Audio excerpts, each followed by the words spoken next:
नाज़रीन अस्सलाम वालेकुम। इनसाइड न्यूज़ के नए प्रोग्राम के साथ मैं हूं इब्राहिम राजा और आज हम आपको बताएंगे कि वज़ीर आज़म हाउस में 2 घंटे तक किस नौयत का ऑपरेशन होता रहा। इस पूरे ऑपरेशन में 2 इंतहाई अहम शख्सियात का क्या किरदार था, इस हवाले से पर्दे के पीछे क्या दिलचस्प खेल चलता रहा। इस खेल में 5 किरदार ऐसे थे जिन्हें कुछ खास नौयत की जिम्मेदारियां सौंपी गईं। पार्लियामेंट लॉजेस के 4 कमरों में क्या होता रहा, एक रुकने असेंबली ने किस नौयत की अजीब हरकत की और पर्दे के पीछे वो कौन सा खेल था जो आम लोगों की नज़रों से ओझल रहा। आपको इस इशू के मुतल्लिक एक दिलचस्प वाकया भी सुनाते हैं जिससे आपको पता चलेगा कि ये जो पूरी गेम थी, ये पूरी गेम असल में किसने चलाई।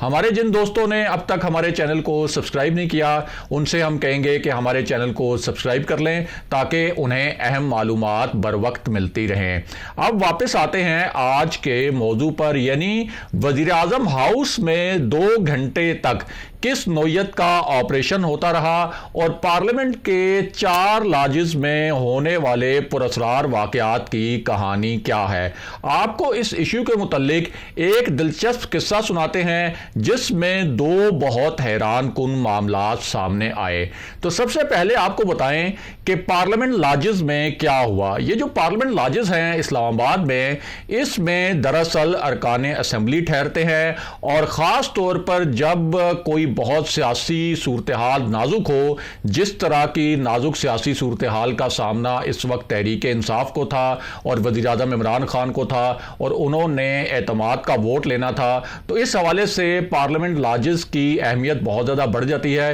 क्योंकि जो अरकान कौमी असेंबली हैं उनको फिर यहाँ पे एक तरह से सियासी तौर पर कैद भी किया जाता है। अब इन पार्लियामेंट लॉजेस में क्या हुआ, तो आपको बताएं कि एक ऐसी शख्सियत है जिसे तहरीक इंसाफ के अंदर बड़े ही शुकूक व शुबहात की निगाह से देखा जाता है और इस शख्सियत के बारे में तहरीक इंसाफ के अंदर ही कई रहनुमा जो हैं वो इस तरह की राय का इजहार करते हैं कि ये शख्सियत किसी भी कलीदी मौके पर, किसी भी नाजुक मौके पर प्राइम मिनिस्टर इमरान खान को ब्लैकमेल भी करेगी और उन्हें धोखा भी देगी। अब इस शख्सियत ने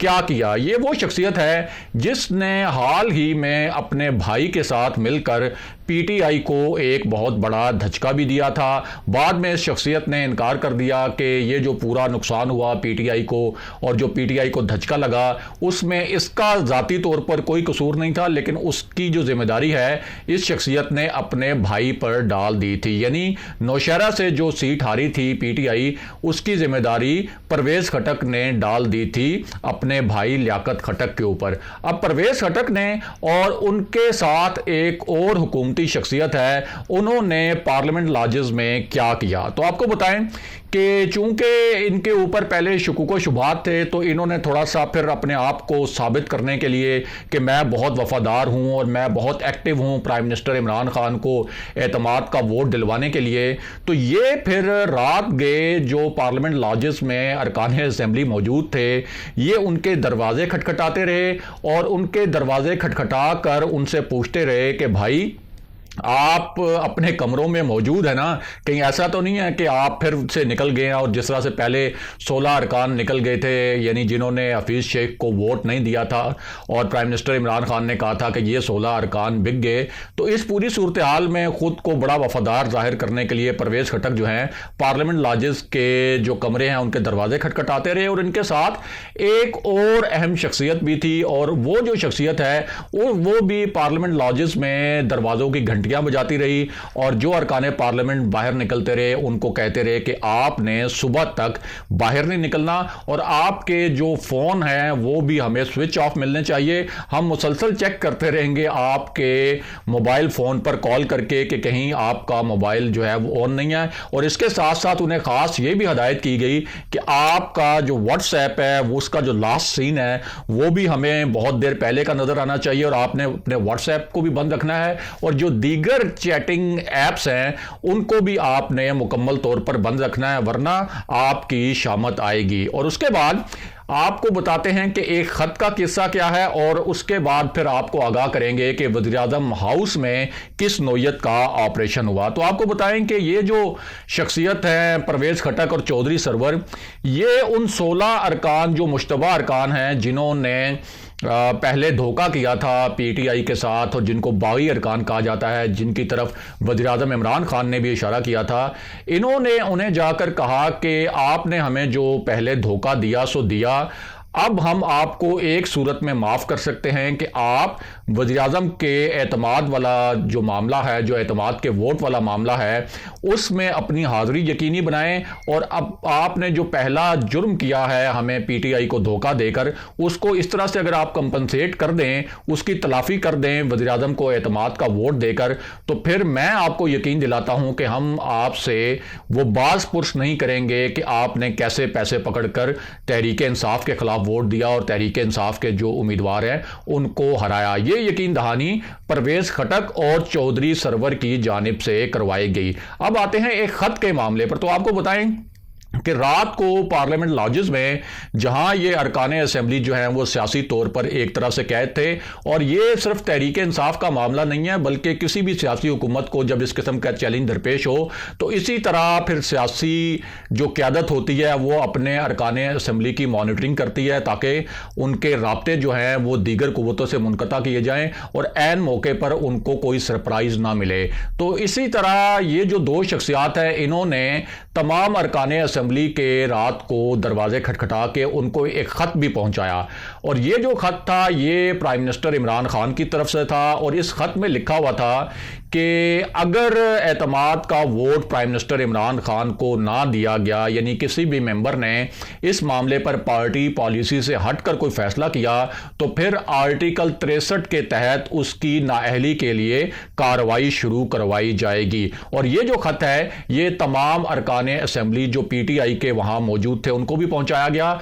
और जो हुकूमती इत्तेहाद के अरकान थे उनको भी ये खत पहुंचाया गया। अब वापस आते हैं कि वज़ीर-ए-आज़म हाउस में किस नौयत का ऑपरेशन हुआ, और साथ ही आपको बताते हैं कि शेख रशीद ने क्या एक बहुत मानी खेज बयान दिया, और इस बयान को एक पूरी गेम उल्टाने वाला बयान भी कहा जा रहा है। तो आपको बताएं कि शेख रशीद के इस बयान का पस मंज़र यह है कि पीडीएम और कुछ और हलकों का तासुर यह था कि जो पाकिस्तान के ताकतवर इदारे हैं जिसे इस्टेब्लिशमेंट कहा जाता है, कि शायद इस्टेब्लिशमेंट ने भी यह फैसला कर लिया है कि इस हुकूमत को अब जाना चाहिए। लेकिन शेख रशीद ने जो बयान दिया उससे तो ऐसा लगता है कि ये पूरी गेम ही जो है इसने एक नया रुख अख्तियार कर लिया है, क्योंकि शेख रशीद के बारे में जानने वाले जानते हैं कि वो रावलपिंडी की सियासत करते हैं, और उन्हें ये तासुर भी है कि वो रावलपिंडी के जो हलके हैं यानी जो एस्टेब्लिशमेंट है उसके बहुत करीब भी हैं। अब शेख रशीद ने ये बड़ा मानी खेज बयान दिया कि पाकिस्तान के जो इदारे हैं और जो दो अहम तरीन शख्सियात हैं वो हुकूमत के साथ हैं, यानी उनका इशारा army chief general Qamar Javed Bajwa और DGISI जनरल फैज़ हमीद की जानिब था। और साथ ही उन्होंने कहा कि इन दो हजरात ने, ये जो इदारों के ये सरबराहान हैं, इन्होंने वज़ीर-ए-आज़म इमरान खान से बहुत अहम मुलाकात भी की, और उससे लगता यह था कि ये जो मुलाकात हुई है ये एक तरफ तो सिक्योरिटी के मामलात पर हुई, लेकिन साथ ही जो मुल्की मामलात हैं, जो सियासी मामलात हैं, वो मामलात भी इस जो मुलाकात में ज़ेरे बहस आए। ये शेख रशीद के जो बयान था उससे तासुर मिला। अब वापस आते हैं कि वज़ीर-ए-आज़म हाउस में किस नौयत का ऑपरेशन हुआ। तो आपको बताएं कि इन अरकान असेंबली की जो मॉनिटरिंग हो रही थी उसको यकीनी बनाने के लिए एक और भी बड़ा अहम फैसला किया गया, क्योंकि हुकूमत को यह खदशा था कि आसिफ अली जरदारी या आसिफ अली जरदारी के जो कुछ राब्ताकार हैं वो कुछ बागी अरकान को ऐन मौके पर अप्रोच कर सकते हैं। अगरचे पीडीएम ने बॉयकॉट किया हुआ था, लेकिन फिर भी 172 का फिगर चाहिए था प्राइम मिनिस्टर इमरान खान को ये एतमाद का वोट हासिल करने के लिए। तो इसका मतलब यह था कि पीडीएम के बॉयकॉट से हुकूमत को कोई अददी तौर पर फ़ायदा नहीं होने वाला था। हुकूमत का मिशन ये था कि उनके पास जो 181 का फिगर है हुकूमती इत्तेहाद का मिलाकर, इसमें से कम 172 अरकान जो हैं वो लाजमी कौमी असेंबली में हाजिर हों। अब अगर इस वक्त किसी भी वजह से वो फिगर 172 से नीचे चला जाता तो फिर जाहिर है कि प्राइम मिनिस्टर इमरान खान की वजारत उज़्मा बरकरार नहीं रह सकती थी। तो इसलिए फैसला ये किया गया कि प्राइम मिनिस्टर हाउस में इन अरकान को बुलाया जाए और इनको ज़रा चाय वगैरह और साथ जो है वो केक रस वगैरह दिए जाएं और उस दौरान इनकी मॉनिटरिंग की जाए और एक मरतबा इनकी गिनती भी कर ली जाए। तो इस तरह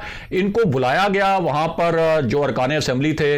इनको वहाँ पे चाय वगैरह पिलाई गई, एक बड़ा सादा सा इनको नाश्ता करवाया गया और उसी दौरान इनका जो पूरा मॉनिटरिंग का एक ऑपरेशन था वो भी किया गया और उस मॉनिटरिंग के दौरान इनकी गिनती भी की गई और इनसे दोबारा यकीन दहानी हासिल की गई कि ये जो तमाम अरकान हैं ये प्राइम मिनिस्टर इमरान खान को ही एतमाद का वोट देंगे और उस वक्त उन्होंने ये हामी भरी उस नाश्ते के दौरान भी कि हम ये एतमाद का वोट जो है वो प्राइम मिनिस्टर इमरान खान को ही देंगे। और ज़राए के मुताबिक इसमें वो 16 बागी और वो जो बिकाऊ अरकान थे जिन्होंने पहले अपना वोट बेचा था वो बिकाऊ अरकान भी शामिल थे। अब कौमी असेंबली में एक क्या अजीब वाक़या हुआ, तो आपको बताएं कि जब कौमी असेंबली में हुकूमती अरकान पहुंचे तो जाहिर है कि अपोजिशन और पीडीएम ने तो बाइकआउट किया हुआ था, तो फिर तहरीक इंसाफ के 2 रहनुमा ऐसे थे जो अपने साथ नोटों के कुछ हार लेके आए हुए थे, यानी करेंसी के नोटों के हार। उन्होंने अपोजिशन की जो सीटें हैं उनके ऊपर वो नोटों के हार लटका दिए और ये एक अलामती तासुर दिया कि ये जो अपोजिशन है ये नोटों की सियासत करती है और इसने नोटों के जरिए हफीज शेख वाली जो सीट है जिस पर यूसुफ रजा गिलानी जीते वो सीट इस तरह नोटों के जरिए जीती। अगले प्रोग्राम तक के लिए खुदा हाफिज।